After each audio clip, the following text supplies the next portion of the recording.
The Crazies 2010, not to be mistaken with the original 1973 film with the exact same name. While that film may have been made by the so-called King of Zombies, The Crazies 2010 stands out in a massive mess of modern zombie entertainment. You have the movies, the TV shows that have spin-offs of their own. Before recording this intro, I didn't have the faintest idea just how many spin-offs shows like The Walking Dead had.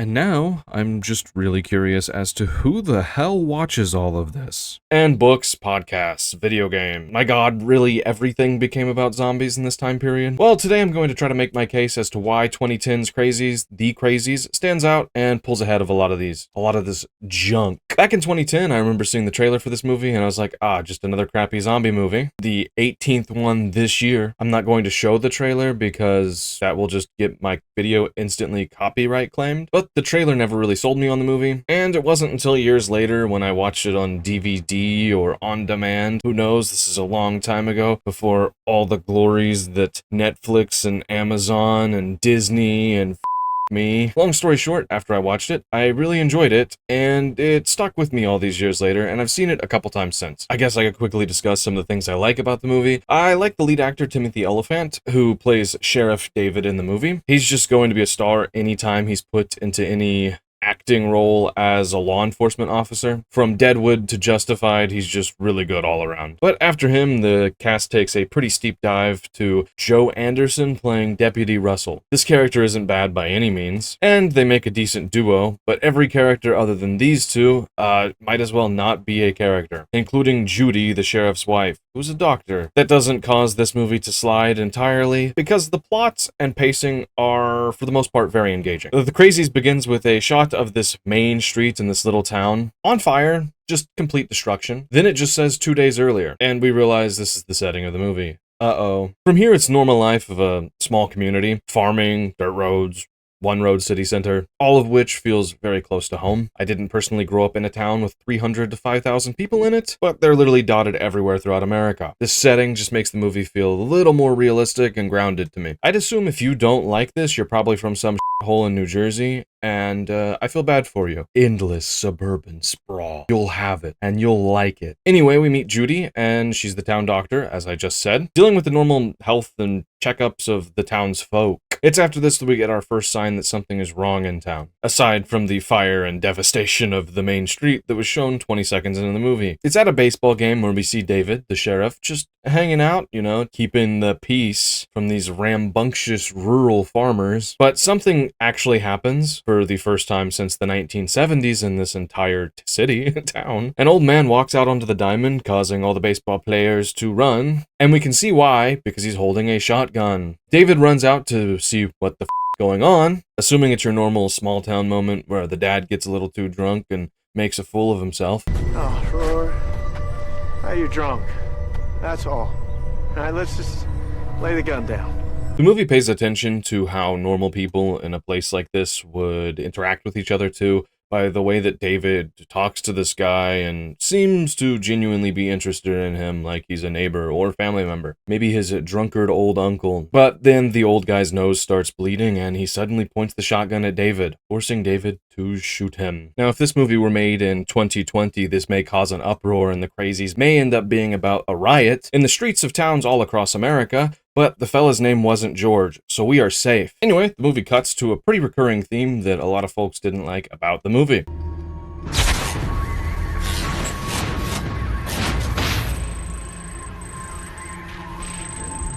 So we have a military spy plane, or like an advanced satellite thing, that's watching over this town. Now we have a government conspiracy on our hands. This is where the original film and this movie have a lot of similarities. And it's a lot of the reason why people who reviewed this movie back in 2010 didn't like it as much, or complained about it. The original The Crazies, as far as I understand it, almost just as much about government corruption and government cover-up as it is zombies or Crazies. This movie does this in a time period where it wasn't just the Vietnam War. I take that back. Right in the middle of the Vietnam War, This movie isn't trying to be as anti-government or push this viewpoint like the original was. That was like a complete hippie time movie. But I feel like with the eyes we have in 2025, it's more than fitting because over the last 25 years, the government kind of sucks and most of the bureaucrats in office don't care about any of us, only their wallets and maybe Israel. So after all that, I feel like this government stuff is just a great way to introduce this strange virus in the first place, and a believable one at that. Anyway, with that man shot dead in front of half the town, we follow David and his deputy Russell to a coroner's office or a medical examiner. I don't know the difference. I'm not a doctor and I'm not a detective. He tells David that he'll have to run some tests. He should know tomorrow what was in the guy's system. Now, I don't know about you, but this seems like a rather quick turnaround for a post-mortem analysis. It seems like every time somebody publicly dies and it's a big deal, they run a test to test if the person was on drugs or what have you, and it takes like weeks, if not months. Maybe there's so little people dying in this town that it's really quick for him to run, but figured you'd have to send it to a lab somewhere and you don't have all the equipment.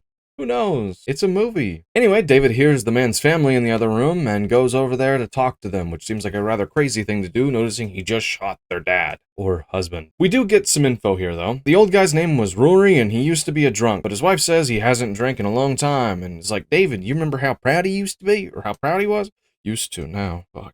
He's dead. This leaves no reason for him to go out onto that field and point a gun at David. The day ends, and David heads home for a rather sleepless night. It's in the morning that we see his wife make her way downstairs, and we notice a baby room. Oh, she's pregnant. Adding a layer of, when stuff gets bad, oh no, we have a pregnant lady. This is probably the most interesting thing about her character, though. Other than the sick call-outs she has about things that happen throughout the movie, because she's a doctor, but any normal person probably would have picked up on too. You gotta realize, everybody who writes these movies aren't doctors, and they're just as stupid as you or I. Anyway, after the pregnancy reveal, David goes back into the office and he gets a call from the coroner, medical examiner, doctor, medical investigator, telling him that Rory indeed did not have any alcohol or drugs in his system. David's all shaken up from this news. He goes back to the scene of the crime to, reflect, and there he sees this principal character acting, or maybe just a normal teacher, acting really funny. He's like all zoned out and repeating weird shit and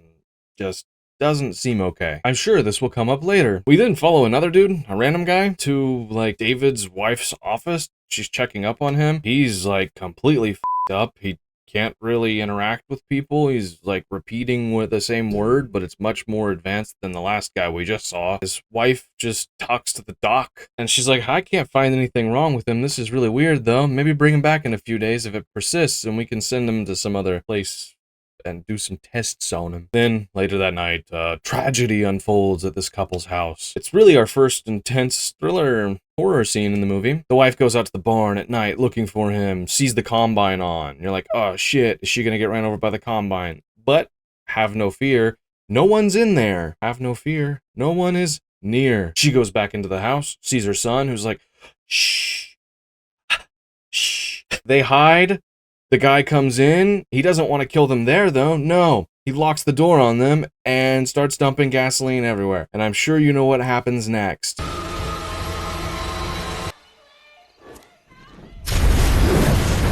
Cut to David and his wife being awoken in the middle of the night by a phone call. They arrive on scene.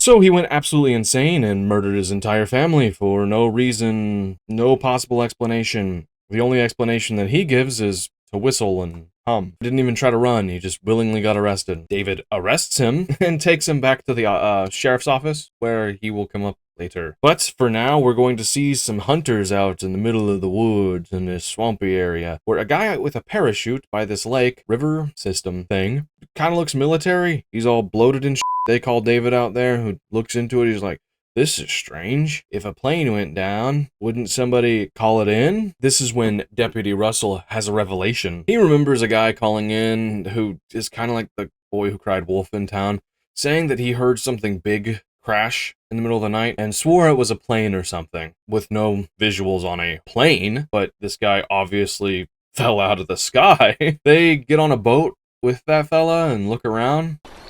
It's a big plane, Russ. Why is that? Because we're right on top of it.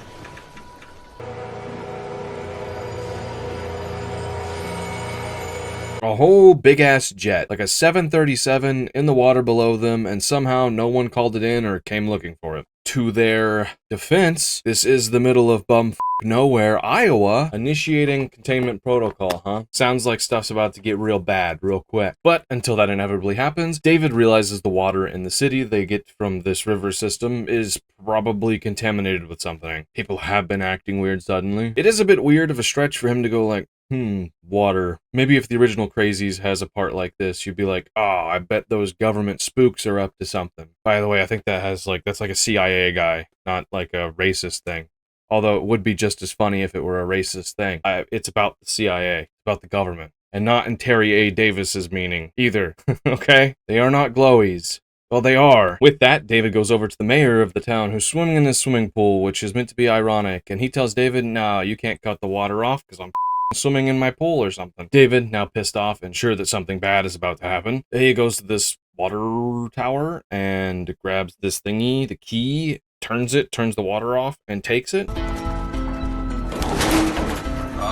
Sheriff, I'm all for a little civil disobedience, but I think this one might cost you your job. What, Russ?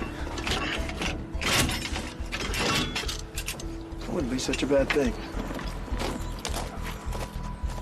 This is why I like Timothy Olyphant in these scenes. He plays that morally ambiguous cop who always ends up on the right side, guided by his own decisions.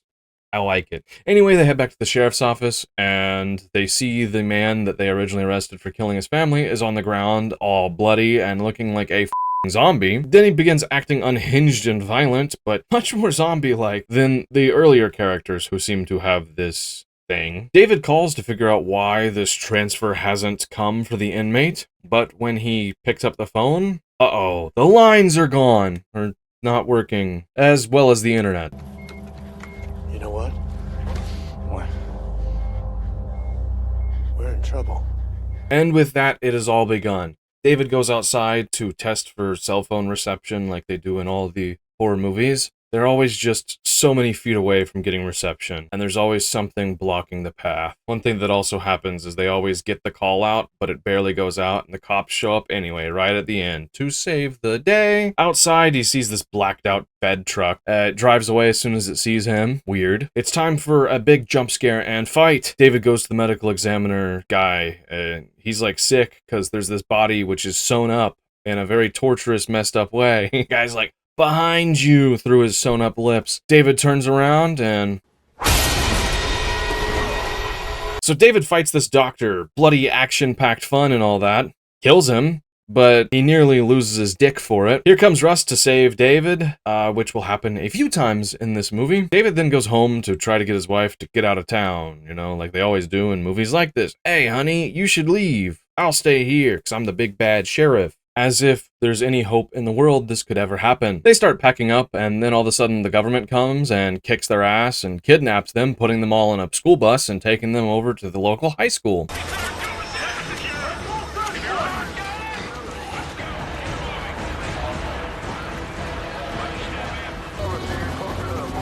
So, let's talk about the movie now, or more broadly, about my feelings about the movie. If you were thinking this is your normal zombie film, as I've probably stated several times, this isn't the case. To be honest, the main enemy in this movie isn't really even zombies. Maybe you could say it's the larger infection. The military is honestly more of an enemy or more encompassing to our characters than the zombies themselves. The fact that they're trying to cover up this fucking accident that led to this in the first place. The military tries to rock up, National Guard, things go wrong, they can't contain it. It's not original in any means, although for 1973 with George Romero, it probably was very original. I don't know enough about zombie history. For now, everyone is being led to the school where there's this quarantine setup happening. When they're escorted off of the bus, we see Deputy Russell. He explains that the feds spiked his tires on his way to Cedar Rapids. It appears no one is getting out of this. They're escorted off, checked right there when they get off, like by a temperature thing, because somehow if you're running a fever, it means you're infected. Very easy to tell. Good stuff. If I were a zombie virus, I'd be a bit harder to detect. I mean, come on, we all played Plague Inc. when we were kids. David ends up being okay, but as for his wife, No. Does that mean she's infected? Not really. There's this thing about her being pregnant, and that's why she's running a fever, like she's been sick because she's pregnant, or that being pregnant causes sickness. I don't know. I looked it up. That doesn't seem to be the case. I'm not sure. Don't really know about pregnancy. Last time I checked, at least, I didn't, in fact, have a uterus. So they carry her off, and we see some fellas in like some Among Us suits. Among Us. David fights back. He gets knocked out, wakes up later in a cattle car outside of town. They're all at this truck stop. The military's like, we're getting you guys out of here. David's like, I ain't leaving my wife, sonny. Going back. They got the whole town sealed off. David, this here might be your only chance. Don't lose it running off on some fool's errand.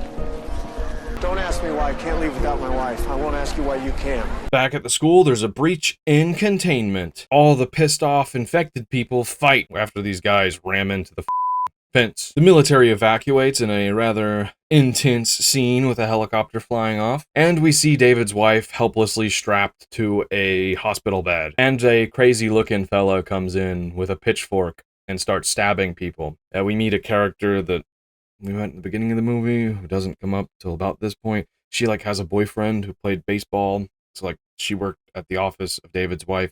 It's not really that important, but she's going to be a tag along after David saves them. You could tell that these aren't your normal zombies too. They retain aspects of humanity, but of course they're filled with this murderous sort of rage that causes them to go in with a pitchfork and just start stabbing people to death. I think this is where the principal teacher guy, I think that's who's doing it too. This scene's pretty intense, but after you've seen the movie several times, it's pretty drag out. I don't really care for it that much. David shows up just in time, him and Russell, and they like shoot it head. Boom. The day is saved. They all get out. It's outside where an important aspect of the movie happens, though, in that Russell comes clean to David and tells him, hey man, I got left here. They thought I was infected, but I escaped whenever the containment breach happened. Not showing many symptoms, David just brushes it off, but keeps it in the back of his mind. And they head into town to find a vehicle. The town beyond fucked, looking like the first 20 seconds of the movie. And just when you think it can't get any worse, all the cars in the town are booted. Other than one, a strange truck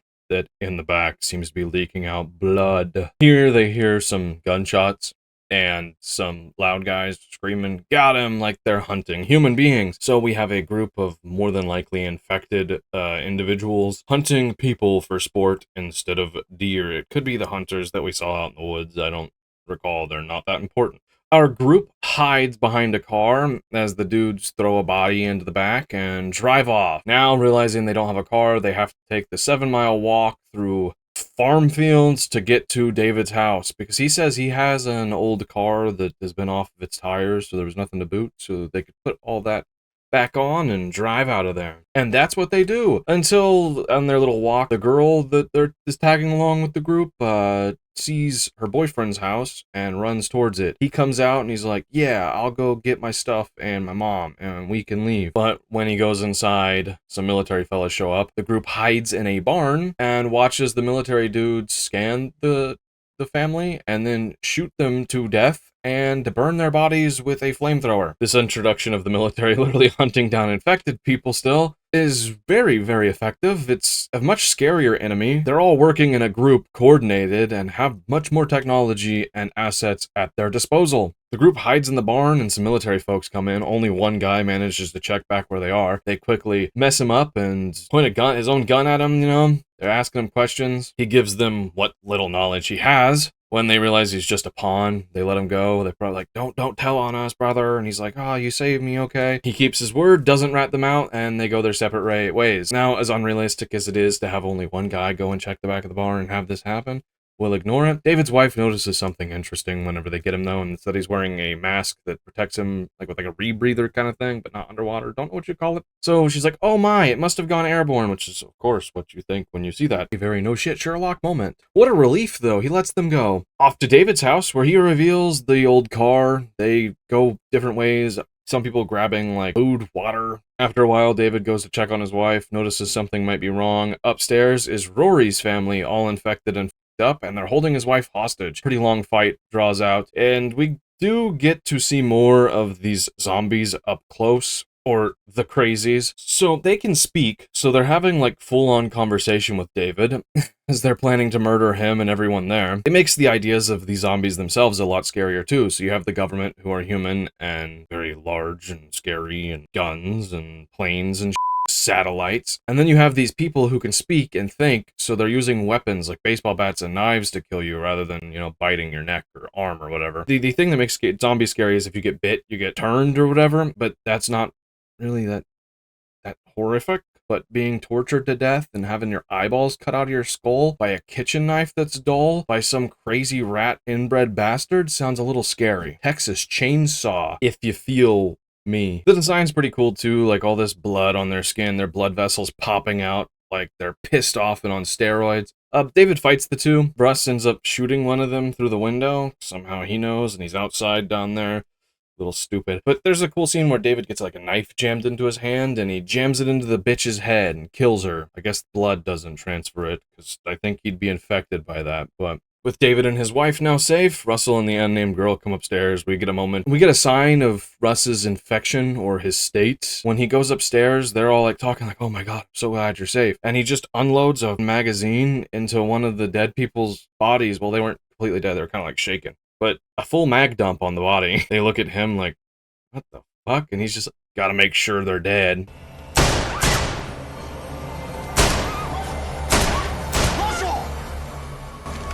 Just making sure. They brush this little incident off too, and drive off. There is a little argument in the car that kind of happens, like the girl is coughing and shit, and Russell's all pissed off, and he's becoming a zombie. Oh, I'm a rage monster kind of thing. This is interrupted by an Apache helicopter coming in.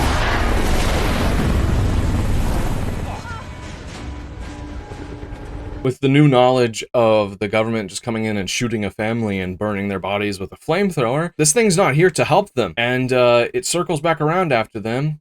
They're scared, like, oh, this thing's gonna blow us up, and they pull off into this car wash. This is probably the most intense scene in the film. Zombies in a car wash, like car wash zombies. And zombies in a car wash is pretty good. The random girl that's like kind of following along with him ends up dying. She gets like choked out by this hose that a zombie wraps around them. The scene's pretty chaotic with the car wash going off. This is where the movie really ties in more with the horror aesthetic, like the actual like scary horror kind of stuff, rather than just the thriller action of most zombie films. They end up like getting out of the car to try to save her. The car rolls off. By the time the zombies up and realize that she's dead and gone, they turn around and they see this.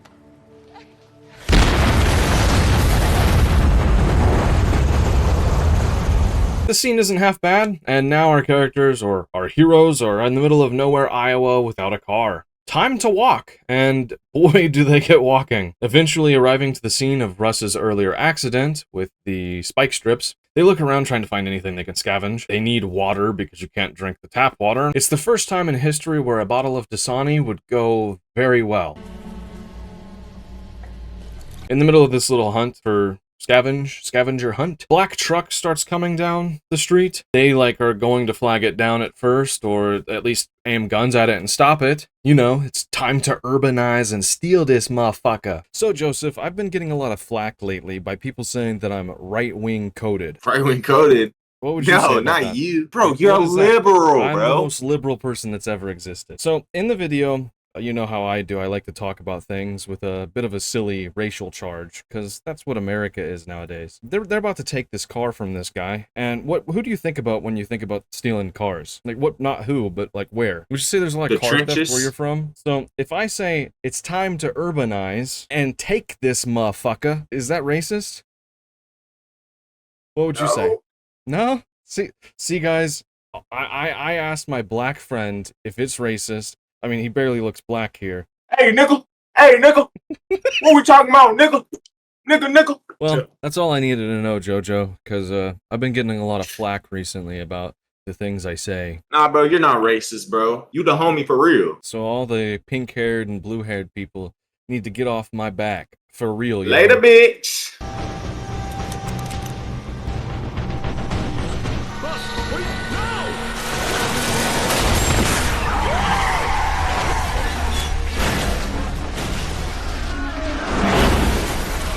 Russ spikes the thing instead, and it flips and flips and flips and flips, destroying the SUV in the process. So the whole point of this was for them to get the truck so they could drive it out of here, and he ruins it. Rage Monster Russ being just as much of a hindrance as he is a help. Normally, I'd not be a fan of these over-the-top action scenes with the truck flipping over and over again, giant explosions and shit, but it works really well in a horror film. This movie does a lot of the horror thriller of zombies better than most zombie movies could ever imagine trying. It puts the tired, like, shambling, slow zombies to shame. Anything that tries to make zombies scary, I like. I'm sure this isn't the only zombie movie that has made the government also, like, kind of a villain and coming after people too, but this is the only one that I can recall because I don't purposefully go around watching zombie movies for fun. If you know of any others, let me know. I'd gladly watch them. I guess we could throw in a, hey, if you're enjoying the video, give me a like and subscribe. That's really helpful. It helps me know that you're liking what I'm putting out, and you can see more of my videos, kind of thing. Anyway, a government guy ends up crawling out of this truck that they just flipped. He's all bloodied from the accident, wearing his little bulletproof vest. Speaks to them for a minute. They're trying to get some information. He does give us a little bit of a lure dump. What was on that plane?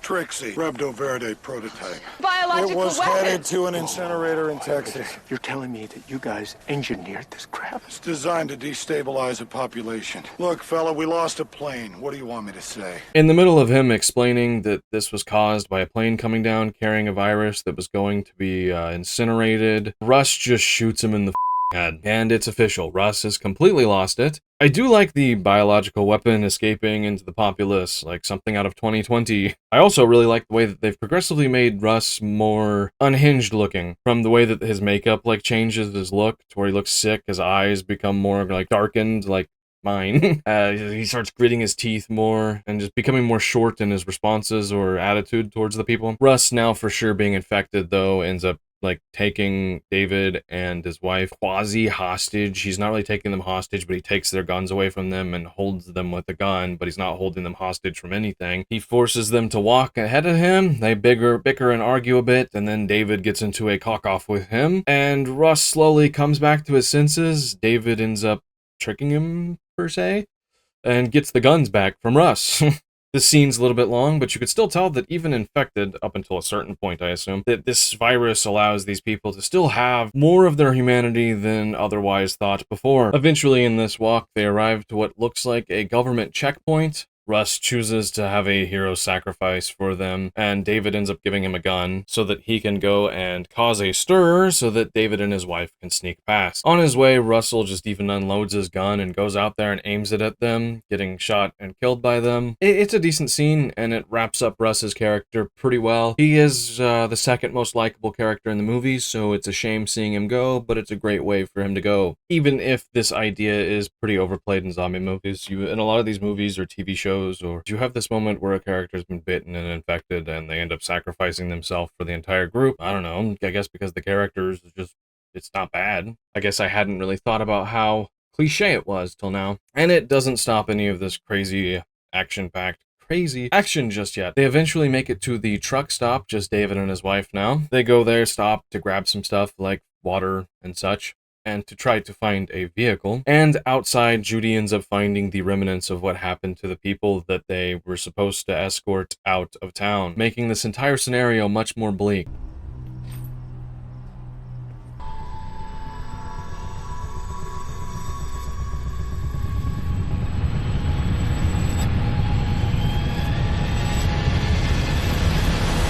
So they just killed everyone. This makes it seem like things have gotten much worse than originally thought. It seems as though Judy's ramblings about airborne may have been true too, which will be all but confirmed at the end of the film. Judy and David end up having a sweet moment until they separate, Judy gathering things and David going into the garage to see if he can find a car or a truck. In the garage, David ends up hearing a military radio going off with an initiation of a countdown, which doesn't sound good.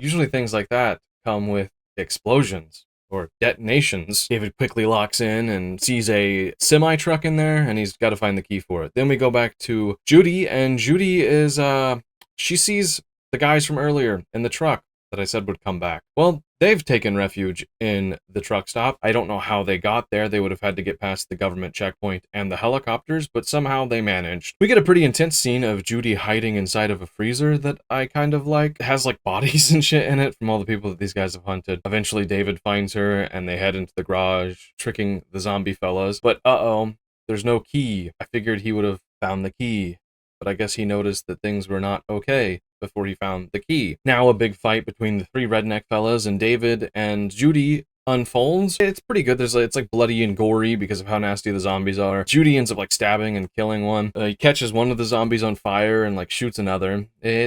It's good. I like it. I like this movie overall. I think that the action, I think that this whole fight scene and like the horror aspect of the redneck dudes being in the truck stop are really good. Eventually, they're able to get out of the truck stop, just running right through the garage doors and taking the truck on the road, getting the truck down the road, heading on down the road. And, it's not sunshine and rainbows yet, because over the radio of the truck, they somehow pull in a countdown that is getting very close to 1.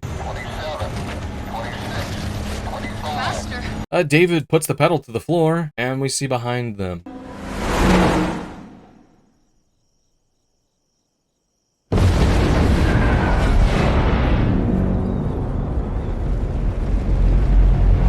One sort of aged CGI nuclear bomb and truck flipping fallout explosion later, they are alive, crawling out of the truck. The nuke is a really fun touch. I like nuclear bombs. They're pretty cool. There's only a few groups on Earth that probably don't like nuclear bombs. That's sissies and the Japanese. And I think that the Japanese's reasons are justified. Judy and David walk down the road towards Cedar Rapids, but then it just pans out to another spy plane satellite thing, showing Cedar Rapids, population 128,000, containment protocol initiated. The end. The ending of this movie is pretty good. I like it leaving things on a cliffhanger. It gives our characters a way out, but knowing things are spreading and getting out of hand, so they're still stuck in the shit. So there's only a few moments of phew, relief, completely unbeknownst to them too, walking into the city thinking that they've just survived all this. This leaves the movie open for a sequel that never happened, and good thing. It probably would have had a really terrible budget and been completely terrible. Open endings, as per usual, are something I prefer over twist endings. I really enjoy the speculation of the Crazies universe. Everything has to be a universe now after the Marvel movies, so excuse my language. The post-credit scene's pretty cool too.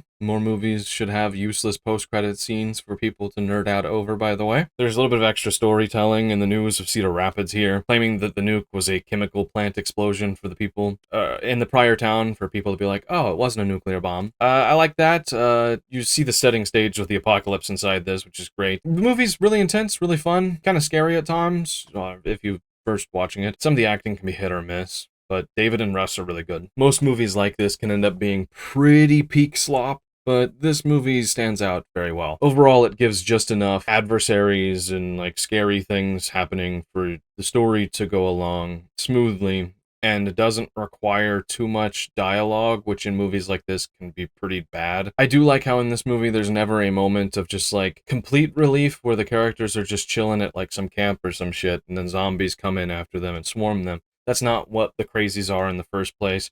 There is no horde mentality as far as I can tell. So it makes the horror not like coming around a corner in an alleyway and seeing hundreds of zombies in the middle of the way. Oh, how are we going to get around this? Let's throw a thing that makes noise, some firecrackers or something. It's like when we get in there, somebody's going to try to saw our cheekbones off. In my opinion, overall, this movie's pretty top notch. I would give it like a 8 out of 10, considering it's a zombie movie. It's on par with Train to Busan, in my opinion, which is also a really fun movie, but that's more fun because action. Like, there's a whole scene on a train where a big, tough guy beats the fuck out of zombies with his bare hands, which makes that movie just cool for the bravado that most action movies fail to really reach. It's very akin to Wreck, for me, even though that movie's about space rats or something inside of an apartment building. It's zombie-esque. But if you enjoyed The Crazies and you enjoyed my video, drop me a like, subscribe to the channel. Let me know of any other movies that are kind of not talked about enough anymore or are just genuinely underrated down below. I'll give them a watch. Thank you guys for watching.